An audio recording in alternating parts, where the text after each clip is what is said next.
Va ora in onda Alta Tiratura con Alessandro Gnocchi.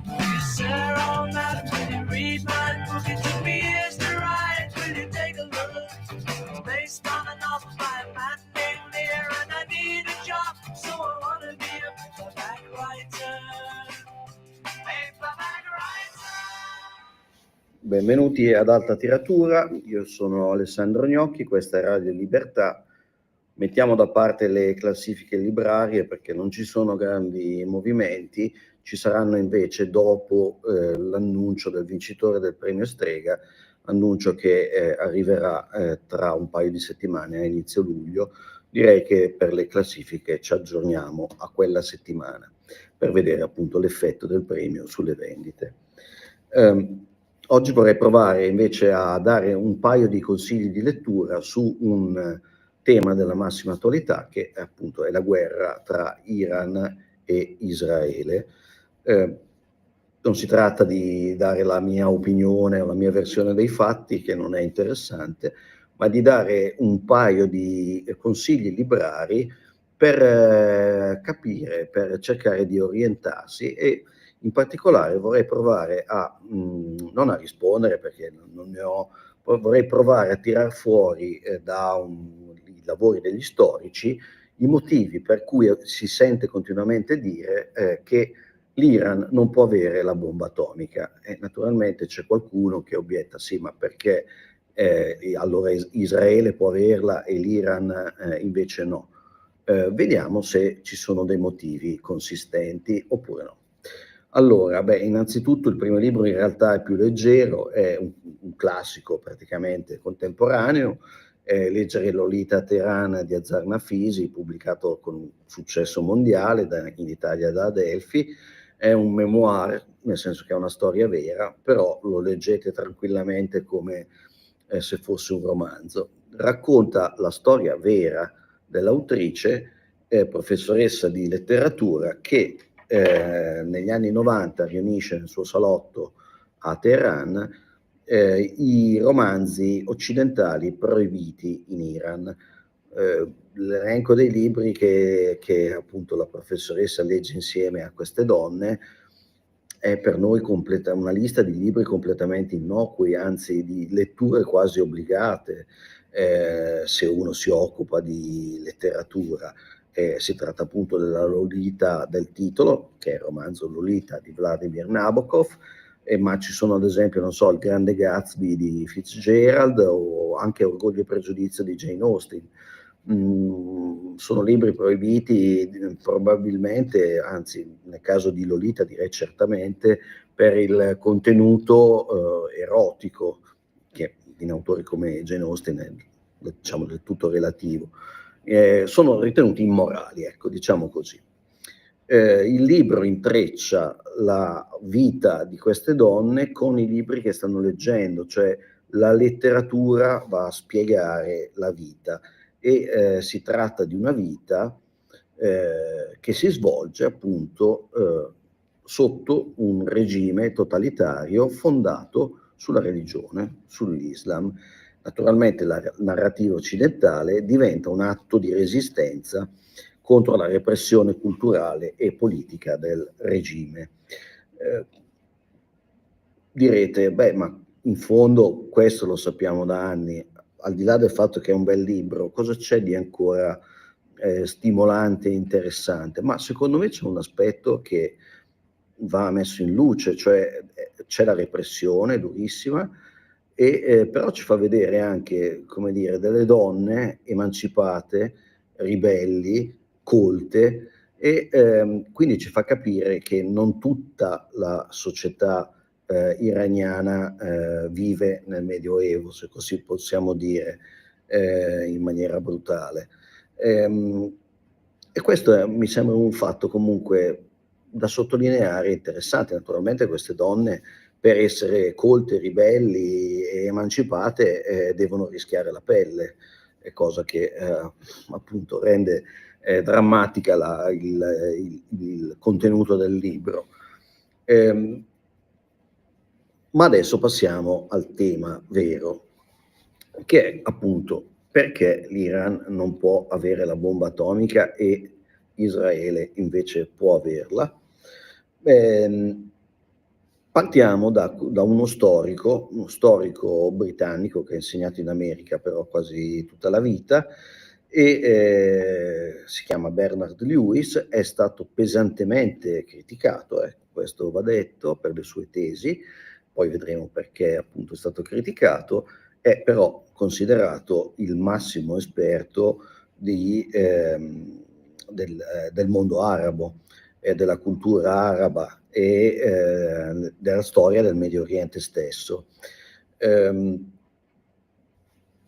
accusato in sostanza di avere una visione troppo occidentale e a volte troppo politicizzata del mondo islamico.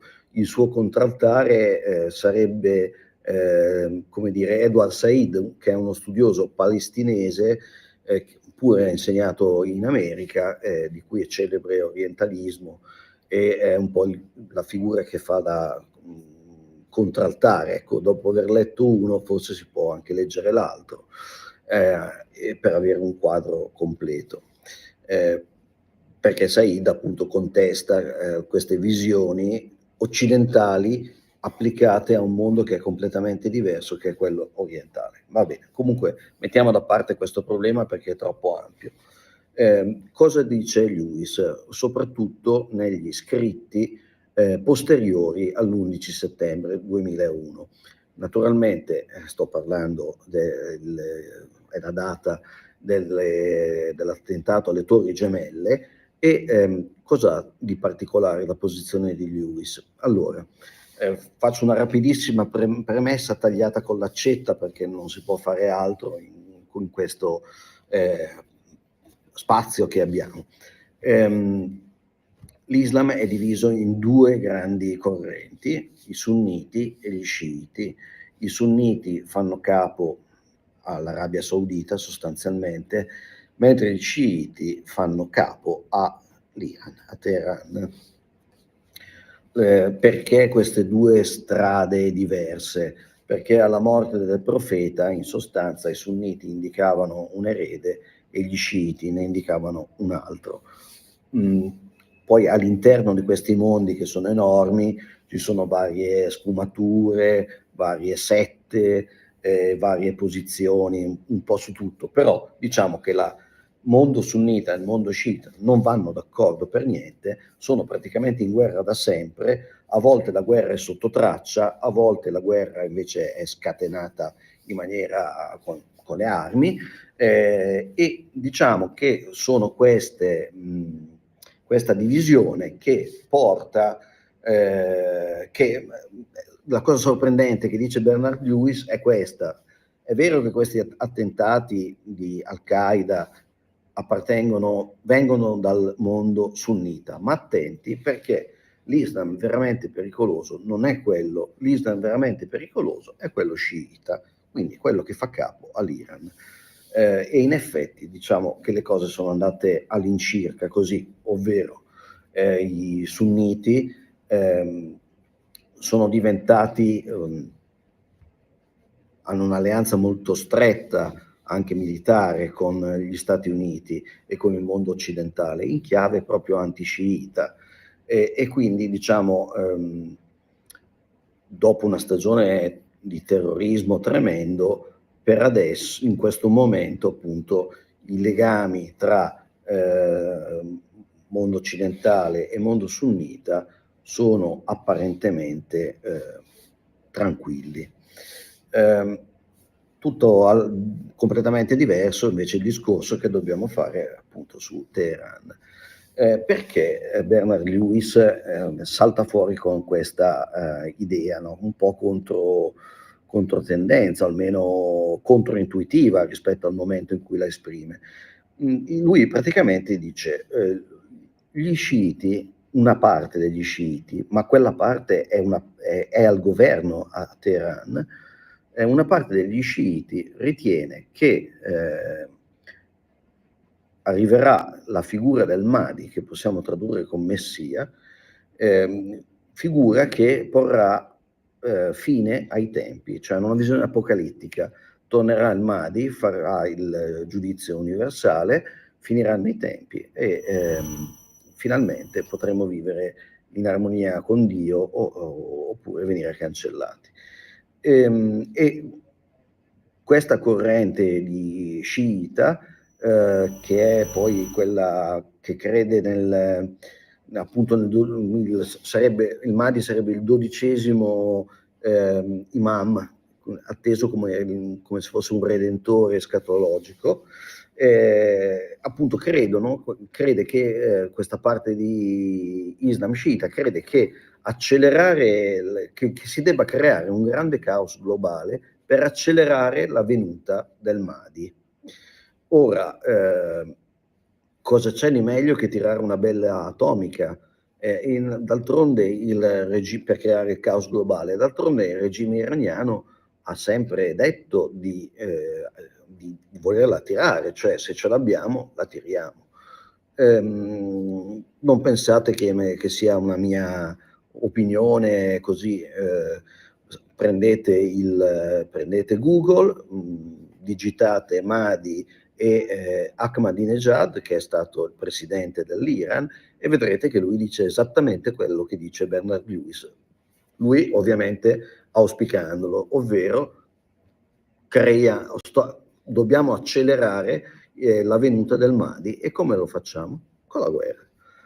È per questo che questa dovrebbe essere la motivazione culturale alla base dell'affermazione che l'Iran non può avere la bomba atomica, perché appunto si crede, a torto o a ragione, che però stando alle parole del regime stesso, si crede che una volta ottenuta la bomba gli iraniani la tireranno. Quindi diciamo che la deterrenza classica non può funzionare contro un regime che crede che la fine del mondo sia desiderabile e dietro l'angolo, e bisogna affrontarlo in maniera diversa. Israele l'ha affrontato con questa guerra preventiva che vedremo dove ci condurrà, però insomma gli argomenti di Bernard Lewis mi sembrano argomenti da prendere in considerazione. Ora naturalmente è stato criticato per queste posizioni, e per correttezza vi dico quali sono le obiezioni che le sono state rivolte. La prima è di aver esagerato il peso reale delle idee apocalittiche nella politica iraniana, però devo dire che appunto sono parecchie le dichiarazioni che in realtà vanno nella direzione di Lewis, questo per onestà. Aver contribuito a dare una lettura allarmistica e ideologica dell'Iran, spingendo quindi, per così dire, l'Iran ancora di più nell'angolo, e poi aver mescolato l'analisi storica con la politica, che nel suo caso è di stampo neoconservatrice, cioè, oddio, non è che avesse dei legami strettissimi con i cosiddetti neocon che tenevano banco con Bush Junior, però certamente le idee di Lewis poi hanno un riflesso politico molto evidente. Non c'è un titolo in particolare che è da indicare, ne troverete parecchi. Io vi consiglio La storia della cultura araba, che è un libro scientifico scritto ben prima, scritto all'inizio degli anni 60, quindi ben prima che questa storia tragica iniziasse, e già lì però appunto veniva spiegato molto bene in che cosa consiste questa visione apocalittica del futuro, della storia, che è propria di alcuni elementi che stanno al governo in Iran e che, se dotati di bomba atomica, potrebbero anche decidere di tirarla tranquillamente, almeno stando alle loro stesse parole. Adesso facciamo un'interruzione, ci ascoltiamo un brano dei Led Zeppelin e poi torniamo con qualcosa di più leggero.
Bene, abbiamo sentito When the Levee Breaks dei Led Zeppelin, grande brano. Abbiamo parlato di Iran, Israele, siamo andati a vedere quale potrebbe essere la motivazione culturale e storica per cui si dice che appunto l'Iran non può avere la bomba atomica. Adesso però passiamo all'intrattenimento. Però è un intrattenimento, diciamo, molto solido dal punto di vista culturale. Il libro è L'Atlante degli artisti in affari di Daria Galateria, pubblicato da Sellerio.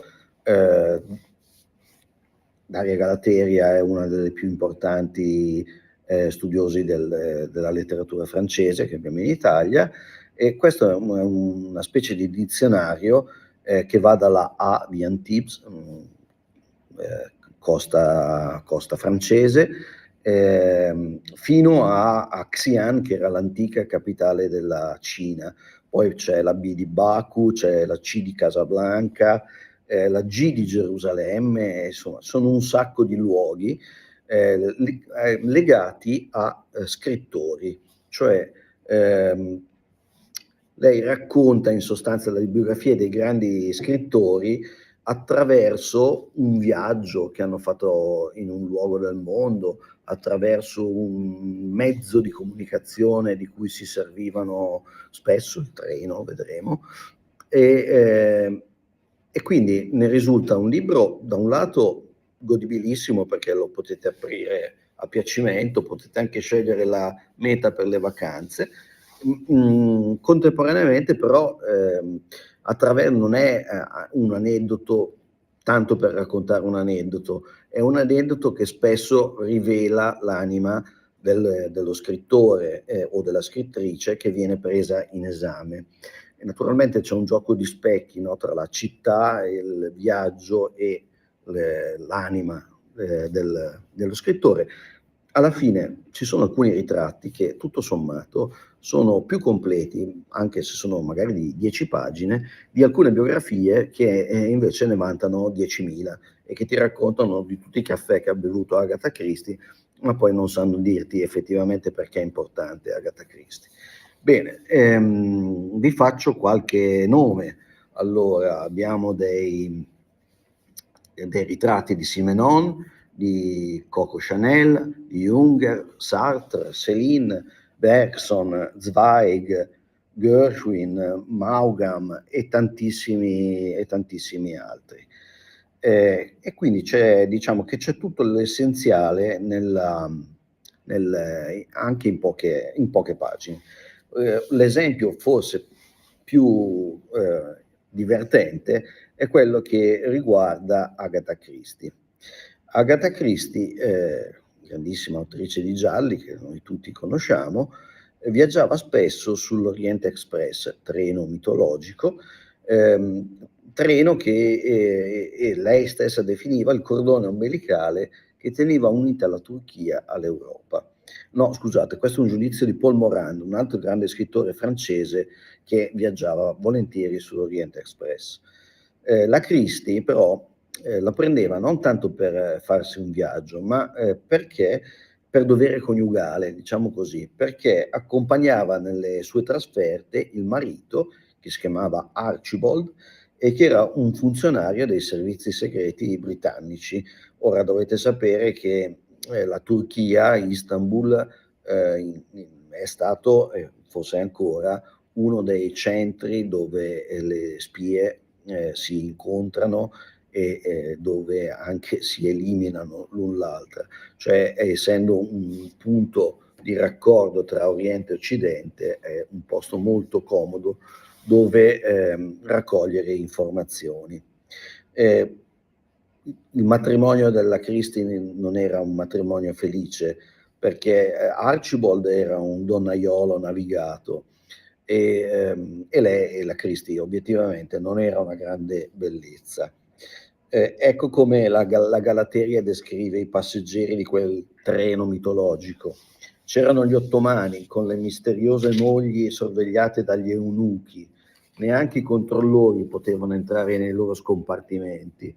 americani carichi d'oro per ottenere con la corruzione concessioni di pozzi petroliferi, finanzieri che portavano prestiti allo zar, Maharaja indiani raccolti in preghiere a Vishnu che ostentavano le mogli di caste alte, un punto rosso o un diamante fra le sopracciglia. Poteva succedere di tutto su quel treno lì. Durante un viaggio il mercante d'armi, Basil Zaharoff, fu risvegliato da grida e colpì alla porta e gli precipitò in braccio Maria del Pilar, 17 anni, in viaggio di nozze in camicia da notte strappata. Era andata in sposa il figlio dell'infante di Spagna, che però, completamente fuori di testa, la inseguiva con un pugnale tempestato di pietre. Come finisce questa strana storia d'amore? Zaharoff si innamora di questa Maria che gli è caduta in braccio e che cosa fa? Le regala il Casino di Monte Carlo, mentre l'aggressore fu internato. Quindi il Casino di Monte Carlo ha una storia veramente strana alle spalle. Ma torniamo ad Agatha Christie. Perché cosa succede? Succede che un giorno lei ha divorziato e sul Orient Express però aveva conosciuto un archeologo, Max Mallowan, di cui era diventata molto amica, e un giorno decidono di visitare gli scavi di Ur, scendono dal treno, l'Orient Express, proseguono in macchina, ma sulla pista del deserto l'auto va in panne e si blocca, cioè, la situazione è preoccupante perché c'è un sole caldo, solitudine, non c'è acqua, silenzio assoluto. Agatha Christie, con una certa freddezza, si mette all'ombra della vettura e tranquillamente si addormenta come se niente fosse. E Max la guarda e se ne innamora, quindi, come scrive Daria Galateria, Max si innamorò. Come si seduce dunque un uomo? Con le urla come Maria, quella a cui poi fu regalato il Casino di Monte Carlo, o dormendo come Agatha Christie. Poi abbiamo un ritratto di Irene Nemirovsky, altra grande scrittrice, che nel gennaio del 18 fuggì dalla Russia alla Finlandia dopo la rivoluzione d'ottobre e si ferma in un villaggio di confine in Careglia. Non c'era l'elettricità. Irene dice che non aveva mai visto un luogo più misero, si giocava a bridge, gli ebrei facevano affari finti per non perdere l'abitudine, lei era ebrea, però c'erano libri sparigliati di Balzac e di Dumas, e gli alberi erano fragili, edifici di zucchero, pezzi di specchio, scaglie di diamanti. Insomma, Irene si annoia e, osservando questo piccolo borgo della Careglia, un villaggio, inizia a scribacchiare e quindi diventa quella che poi noi conosciamo come grande scrittrice. Quindi comincia a scarabocchiare, dice lei. Poi il destino della Nemirovsky sarà terribile perché fugge dalla rivoluzione d'ottobre, perché è nel mirino dei bolscevichi, ma si rifugia in Francia e poi dalla Francia però viene, in quanto ebrea, viene deportata nei lager nazisti. Molto divertente, anche tragica, ma comunque molto divertente, è la storia di Josephine Baker, che all'inizio della seconda guerra mondiale viene, ballerina famosissima e bellissima, viene arruolata nei servizi segreti della Francia, però della Francia libera, non di quella occupata. Lei era una celebrità assoluta all'epoca, quindi andava in giro in Spagna, in Portogallo, in Brasile, in Africa, andava a tutti i ricevimenti degli ambasciatori, non c'era niente, non c'era luogo che le fosse precluso, quindi era l'informatrice perfetta. Va a Casablanca, in tutta semplicità a Casablanca, portandosi dietro in tutta semplicità, vi leggo cosa si era portato dietro: 28 bauli, macachi, topi bianchi, criceti, gatti, 2 pechinesi e l'alano bianco bonzo al quale era molto affezionato. Si fa il giro praticamente dell'Africa del Nord e alla guerra finita sarà sul palco di Algeri con il generale de Gaulle addirittura, e tutto sommato però cosa succede? Succede che cade in disgrazia e viene addirittura rifiutata a New York nel dopoguerra da 12 alberghi, cioè insomma viene rifiutata per le sue idee sulla razza, anche se aveva combattuto il nazismo molto attivamente. Io direi che abbiamo concluso. Vi do quindi appuntamento alla settimana prossima con un'altra puntata di Alta Tiratura. Io sono Alessandro Gnocchi, questa è Radio Libertà. Vi raccomando di nuovo il libro di Daria Galateria, L'Atlante degli artisti in affari, edito da Sellerio, molto divertente e vi darà anche qualche spunto per viaggiare.